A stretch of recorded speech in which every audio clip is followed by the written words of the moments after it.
पिछले वीडियो में हम लोग देखे थे कोऑर्डिनेट ज्योमेट्री, जिसमें हम लोग सीखे थे कि कोऑर्डिनेट ज्योमेट्री का नाम आया कहाँ से, कैसे क्या हुआ।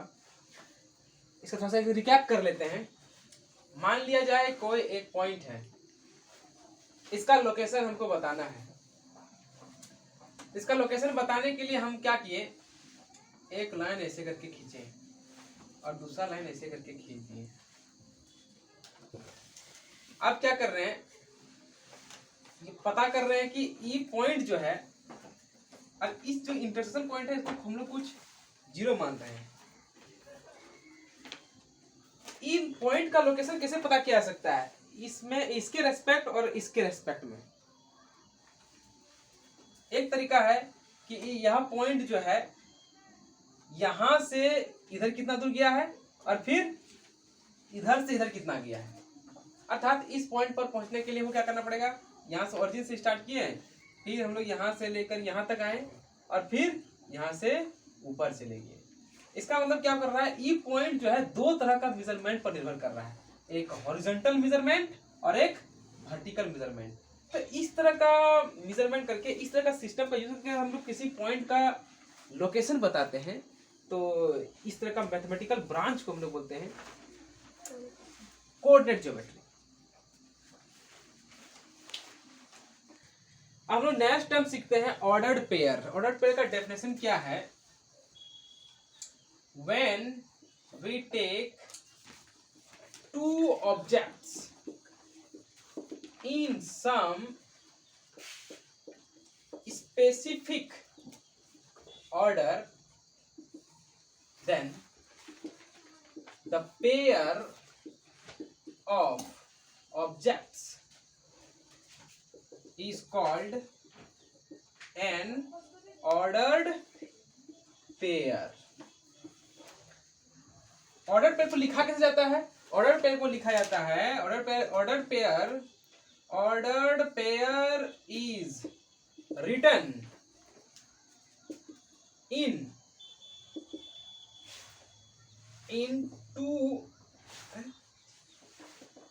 स्मॉल ब्रैकेट्स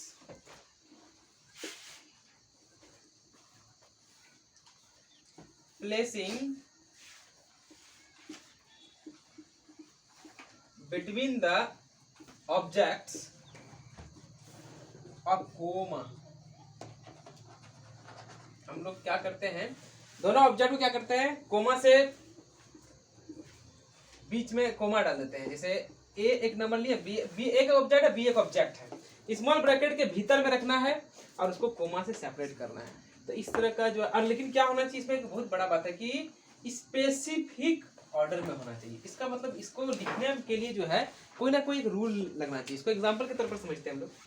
ऑर्डर पेयर को समझने के लिए कुछ हम लोग एग्जांपल लेते हैं। मान लिया जाए यहाँ पर एक जमीन का कोई टुकड़ा है, दूसरा यहाँ जमीन का कोई टुकड़ा है। इस जमीन का टुकड़ा में खाली क्या है, जानवर है। इस जमीन का टुकड़ा में क्या है, खाली आदमी है। अगर हम ऑर्डर पेयर का डेफिनेशन देते हैं कि एक चीज और है इसमें कि ऑर्डर पेयर में जो है पहला वाला को बोला जाता है फर्स्ट कंपोनेंट। फर्स्ट कंपोनेंट बोला जाता है, where is the second object is called second component. Second component इसको बोलेंगे, this is first component, this is second component. अगर मान लीजिए इसका जो है इसका हम लोग डेफिनेशन सेट कर दें कि उस ऑर्डर पेयर को लिखने, that is specific order. If you define an specific order that the first component is an animal and the second object is, और the second component is person, या फिर एक आदमी होना चाहिए। तो हम लोग क्या करेंगे, जब भी लिखेंगे तो जानवर को जे से डिनोट कर रहे हैं और आदमी को ए से डिनोट कर रहे हैं। तो यहाँ पर कैसे लिखाएगा, J1, A1। J1 कोलन जानवर होगा, A1 कोलन जानवर होगा। दूसरा लिखेंगे फिर किसी, हमको J1 पहले लिखना ही पड़ेगा। ऑर्डर्ड पेयर के हिसाब से पहले J1 लिखना पड़ेगा, दैट इज पहले जानवर लेना पड़ेगा। अगर मान लीजिए डेफिनेशन ऑफ ऑर्डर पेयर का हम लोग डेफिनेशन कर देंगे, पहले आदमी होना चाहिए, बाद में जानवर होना चाहिए। तो क्या आ गया ऑर्डर पेयर सब, A1 J1, A2 J2, ऐसा मेरा आ गया। ये मेरा इसका एग्जांपल हो गया। अब हम लोग सीखेंगे ऑर्डर पेयर का प्रॉपर्टीज। अब देख रहे प्रॉपर्टीज ऑफ ऑर्डर पेयर। और प्रॉपर्टीज ऑफ ऑर्डर पेयर में क्या है, मान लिया जाए हम लोग दो ऑर्डर पेयर लिए हैं, A, B, C, D, और बीच में बोल रहे हैं कि ये दोनों क्या है, बराबर है। तो अगर दो ऑर्डर पेयर बराबर हुआ अगर दो चीज बराबर हुआ तो तब ये संभव होगा, मतलब ऐसा होने पर ये इंप्लाई करेगा ए बराबर सी एंड बी बराबर डी। अगर ऐसा होगा तब ये सब को हम लोग ऑर्डर पेयर बोल सकते हैं। मतलब ऑर्डर पेयर का ये प्रॉपर्टी होना चाहिए, ये गुण हम लोग सीख रहे हैं ऑर्डर पेयर का कि ऑर्डर ऐसा होगा तो ऐसा होना ही पड़ेगा, ए और सी के बराबर, बी और डी के बराबर। दैट इज इन पहला एग्जांपल है, ये अगर कोई जानवर है तो ये भी जानवर ही होगा, ये कोई जानवर, ये कोई आदमी तो ये भी कोई आदमी। लेकिन यहाँ पर क्या बोल रहा है कि ये जोन सा जानवर है ये भी वही जानवर होना चाहिए, और ये भी जोन वाला आदमी है, अगर ये रामू है तो ये भी क्या होना चाहिए, रामू ही होना चाहिए। अगर ये घोड़ा है तो ये भी क्या होना चाहिए, घोड़ा ही होना चाहिए। तो ऑर्डर पेयर का ये डेफिनेशन, ये मीनिंग हो गया। ठीक, नेक्स्ट हम लोग नियम सीखते हैं कि अगर मान लिया जाए ए बी है और ये बी ए है, तो इन दोनों को बराबर नहीं बोलेंगे। काहे कि अगर मान लिया जाए यहाँ पर घोड़ा हो गया, यहाँ पर आदमी हो गया, यहाँ पर आदमी हो गया, यहाँ पर घोड़ा हो गया, तब तो हम लोग का डेफिनेशन ही गड़बड़ हो गया। क्योंकि हम लोग डेफिनेशन सेट करके रखे थे कि पहले घोड़ा, दैट इज पहले जानवर बाद में आदमी। तो इसके हिसाब से क्या होना चाहिए, ये सही है ये गलत। इसका मतलब ये दोनों को कर लेंगे तो ये दोनों कभी भी हम लोग बराबर नहीं बोल सकेंगे, क्योंकि हमारा डेफिनेशन गड़बड़ हो रहा है। इसका मतलब ऑर्डर पेयर में जो है उल्टा पुल्टा लिखने से वो चीज कभी बराबर होगा ही नहीं। ये ऑर्डर पेयर का दूसरा प्रॉपर्टी हो गया। ठीक, पहला प्रॉपर्टी, दूसरा प्रॉपर्टी। अब हम लोग नेक्स्ट देखते हैं। अब तीसरा प्रॉपर्टी देख रहे हैं हम लोग ऑर्डर पेयर का, कि ऑर्डर पेयर में क्या हो सकता है कि पहला और दोनों कंपोनेंट सेम भी हो सकता है। कहने का मतलब अगर हम लोग मैथमेटिकल भाषा में बात करेंगे तो ऐसे 5-5 भी हो सकता है, 7-7 भी हो सकता है। अच्छा, इतना सारा हम लोग ऑर्डर जो पेयर पढ़ लिए, अब इसका यूज हम लोग कोऑर्डिनेट ज्योमेट्री में करते कहाँ पर है, इसका यूज हम लोग देखते हैं कहाँ पर करते हैं। हम लोग यहाँ पर एक कार्टेशियन प्लेन बना दिए हैं। यदि हम लोग दो नंबर लाइंस को उसका ओरिजिन पर या फिर 0 पर इंटरसेक्ट करा के 90 डिग्री पर खड़ा कर दें, तो इस तरह का जो मेरा एक सिस्टम बनता है, अब या फिर जो प्लेन मेरा बनता है, उस प्लेन को हम लोग क्या बोलेंगे, कार्टेशियन प्लेन, या फिर इसको कोऑर्डिनेट प्लेन बोलेंगे। इसका दो नाम हो गया, क्या, कोऑर्डिनेट या फिर कार्टेशियन प्लेन।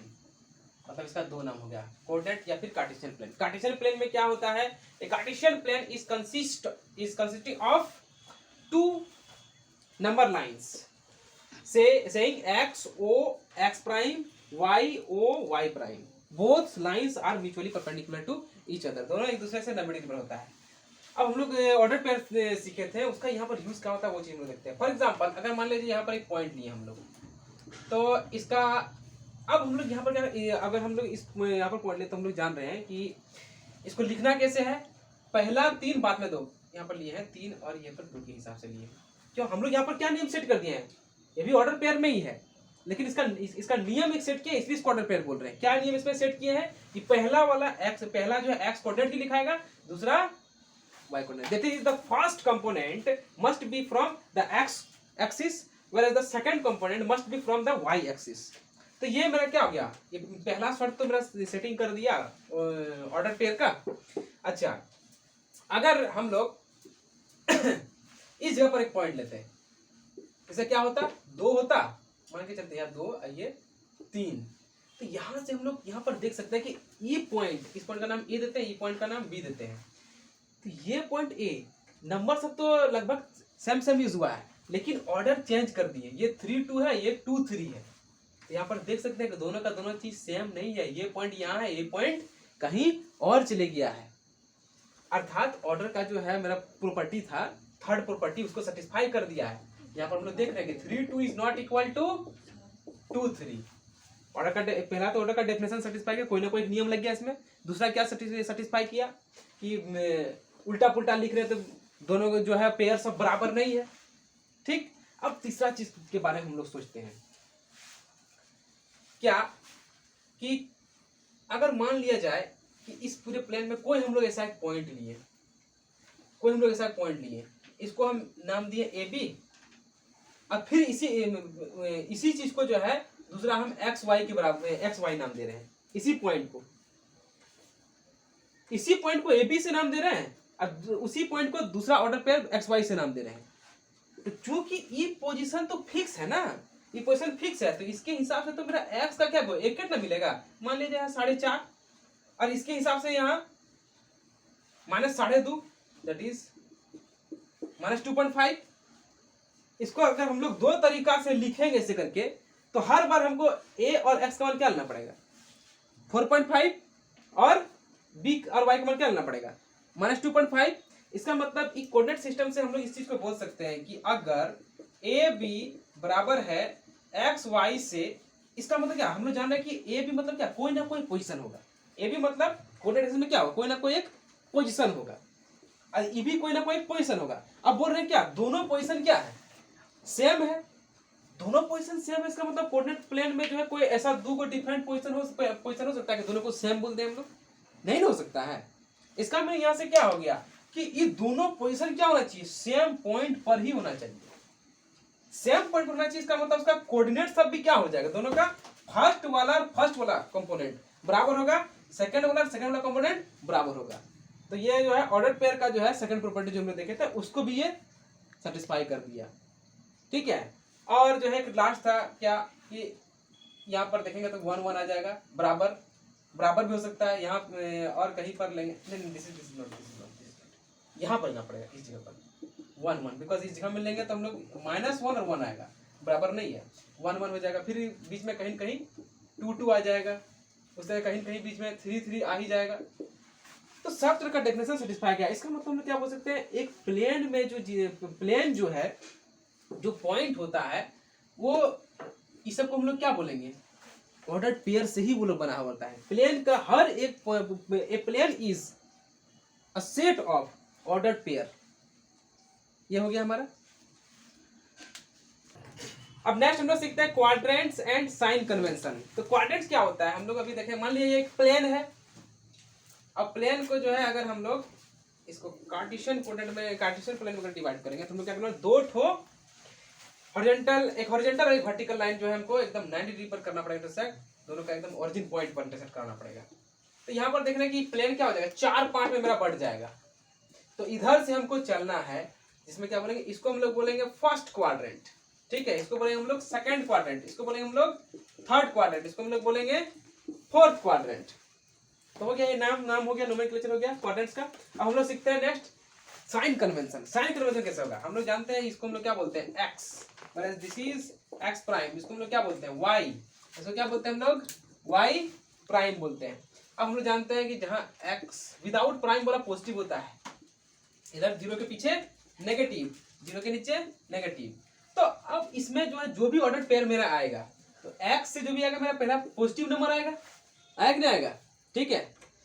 और इधर से जो भी आएगा क्या, वो भी पॉजिटिव होगा कि नहीं। इसका मतलब पहला क्वाड्रेंट में जो भी चीज दिखाएगा, वो जो भी मेरा नंबर सब दिखाएगा, वो सब पॉजिटिव होगा।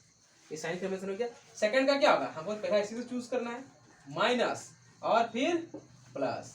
थर्ड से क्या होगा, पहले माइनस फिर बाद में माइनस। फोर्थ में क्या होगा, पहले एक्स फिर बाद में वाई एक्सिस का माइनस। मतलब ये साइन हमको कन्वेंशन याद रखना है कि plus plus minus plus minus minus plus minus. Sign convention समझ में आ गया। अब हम लोग देखते हैं वेरिएबल के बारे में। वेरिएबल जो है वो दो पार्ट में बटा हुआ आता है, डिपेंडेंट वेरिएबल, इंडिपेंडेंट वेरिएबल। पहले वेरिएबल को समझते हैं। वेरिएबल का डेफिनेशन क्या है, द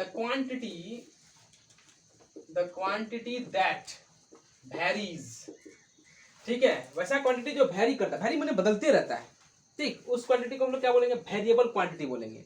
अगर मैथमेटिक्स में चलेंगे तो हम लोग मैथमेटिक्स में जनरली वेरिएबल को डिनोटिंग कैसे करते हैं, एक्स वाई जेड, क्योंकि मैथमेटिक्स का वर्ल्ड में, इसलिए हम लोग इस सब का क्या होगा, क्वांटिटी नंबर, कोई न्यूमेरिकल क्वांटिटी होगा। तो एक्स वेरी कर सकता है, कोई फिक्स्ड क्वांटिटी नहीं है। इसका मतलब इसका मान 2 भी हो सकता है, 5 भी हो सकता है, -7/2 भी, कुछ भी हो सकता है, ठीक है। मतलब ये कोई भी वैल्यू को ले सकता है, उस तरह वाई कोई वैल्यू को ले सकता है, इसको हम लोग वेरिएबल बोलेंगे। जिसका मान फिक्स्ड होगा, फॉर एग्जांपल 2, अब 2 तो 2 हो गया, फिक्स्ड हो गया, इसको थोड़ी बोलेंगे 2 3 है, 2 हो गया, फिक्स्ड हो गया, उसको क्या बोलते हैं हम लोग, कांस्टेंट बोलते हैं, ठीक। अब वेरिएबल में भी दो तरह का वेरिएबल होता है, एक डिपेंडेंट वेरिएबल होता है, एक इंडिपेंडेंट। नाम से ही समझ के आ रहा है, समझ में आ रहा है कि डिपेंडेंट वेरिएबल मतलब ऐसा वेरिएबल जो किसी पर डिपेंड हो, किसी पर आश्रित हो, और इंडिपेंडेंट वेरिएबल वैसा वेरिएबल जो किसी पर आश्रित ना हो। मतलब इसका मतलब ये होगा कि ये जो है कोई ना कोई दूसरा वेरिएबल पर आश्रित होगा। ये इसको ये जो है इंडिपेंडेंट वेरिएबल जो है, ये अपना वैल्यू वैल्यू इसका प्राप्त करने के लिए किसी और वेरिएबल पर आश्रित नहीं होना पड़ेगा। फॉर एग्जाम्पल इसको अगर इक्वेशन से समझा जाए, अगर हम एक इक्वेशन लिखें x equal to 2y plus 3, तो यहां पर हम लोग देख सकते हैं कौन सा इंडिपेंडेंट कौन सा डिपेंडेंट होगा। ये होगा मेरा वेरिएबल डिपेंडेंट वेरिएबल, ये मेरा होगा इंडिपेंडेंट वेरिएबल। इसको समझते हैं क्यों? क्योंकि x का मान जो है y का मान पर डिपेंड कर रहा है। y का मान पुट करेंगे कुछ ना कुछ जुड़ घटा के आ ही जाएगा। y का मान 1 पुट करेंगे तो x का मान 5 आ जाएगा, y का मान 2 पुट करेंगे x का मान 7 आ जाएगा, y का मान 3 पुट करेंगे तो x का मान कितना आ जाएगा? 9 आ जाएगा। ठीक है, तो इसका मतलब क्या हुआ कि x is depending upon y। ठीक, तो इसमें क्या कंडीशन है, जो वेरिएबल मेरा डिपेंडेंट होता है ध्यान रखना है उसको इक्वल टू के इधर में अकेला रखना है। अकेला मतलब समझा? अकेला मतलब ना ही इधर में कौन है एक चीज मल्टीप्लाई होना चाहिए, ना ही ये डिवाइड होना चाहिए, ये सब कुछ नहीं होना चाहिए, पावर में भी कुछ नहीं होना चाहिए, मतलब सिर्फ वही चीज दिखना चाहिए इक्वल टू के इधर इधर तरफ में। या फिर इसको ऐसे भी लिख सकते हैं 2y plus 3 equal to x, माने x इक्वल टू किधर भी रखना है उससे मतलब नहीं है, लेकिन जहां भी रहेगा वो बिल्कुल अकेला रहेगा, तो उसको क्या बोलेंगे? इंडिपेंडेंट वेरिएबल बोलेंगे। ठीक, इस इक्वेशन से जो है ना हम लोग यहाँ पर y को भी इंडिपेंडेंट, y तो यहाँ इंडिपेंडेंट वेरिएबल हो गया। ठीक, ये भी हम लोग क्या सीखे हैं? Dependent variable. डिपेंडेंट वेरिएबल का क्या गुण सीखे हैं कि वो जो है एकदम बिल्कुल अकेला ही रहेगा। डिपेंडेंट वेरिएबल हमेशा अकेला ही रहेगा, उसके साथ कोई भी चीज मल्टीप्लाई नहीं देगा। Yes yes, dependent variable. और इंडिपेंडेंट वेरिएबल क्या रहेगा? वो अकेला रह भी सकता है, नहीं भी रह सकता है। अगर मान लिया जाए हमको y को डिपेंडेंट वेरिएबल बनाना है इस इक्वेशन से, तो हम क्या करेंगे? y इक्वल टू इसी को ट्रांसफॉर्म किया जा सकता है क्या? x minus 3/2। इस बार क्या हो गया? y डिपेंड कर गया किस पर? x पर, क्योंकि x का मान जब पुट करेंगे सॉल्व होगा तब y का मान निकलेगा।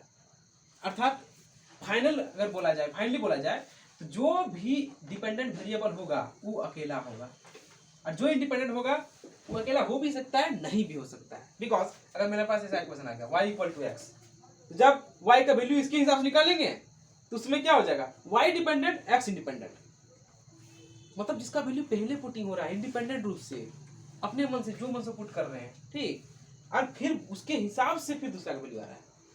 इसमें y को भी हम लोग क्या कर सकते हैं? इंडिपेंडेंट कर सकते हैं। इसमें पुट करेंगे ये वैल्यू आ जाएगा। समझ में आ गई बात? तो इंडिपेंडेंट और डिपेंडेंट वेरिएबल का ये कंसेप्ट हो गया। अब हम लोग कोऑर्डिनेट सिस्टम में देखते हैं कि इंडिपेंडेंट वेरिएबल डिपेंडेंट क्या होता है। जितना भी एक्सिस का जितना भी पॉइंट होता है सब पॉइंट को बोलते हैं इंडिपेंडेंट पॉइंट्स। ठीक, और जितना भी वाई एक्सिस का पॉइंट होता है सब होता है डिपेंडेंट पॉइंट्स। इसका मतलब ये हो गया कि मान लिया जाए इसमें कोई एक ग्राफ खींचे हम ऐसे करके, कोई भी ज्योमेट्रिकल फिगर खींच दिए। ठीक, इसका कोई भी पॉइंट के बीच में ऐसा रिलेशन हमको मिल रहा है, दैट इज ए बी, कोई भी यू भी डब्ल्यू एक्स। इसमें मान लिया जाए कि कोई एक रिलेशन मिला, पॉइंट्स के बीच में एक रिलेशन मिला कि that first coordinate equal to, मान लीजिए इसमें से एक रिलेशन मिलता है, first coordinate equal to second coordinate का समथिंग कुछ होल क्यूब कर दिए प्लस 3 कर दिए। मान लिया जाए, ऐसा वास्तव में नहीं होगा लेकिन फिलहाल के लिए हम लोग मान रहे हैं कि that is first coordinate is equal to second coordinate का स्क्वायर प्लस 3।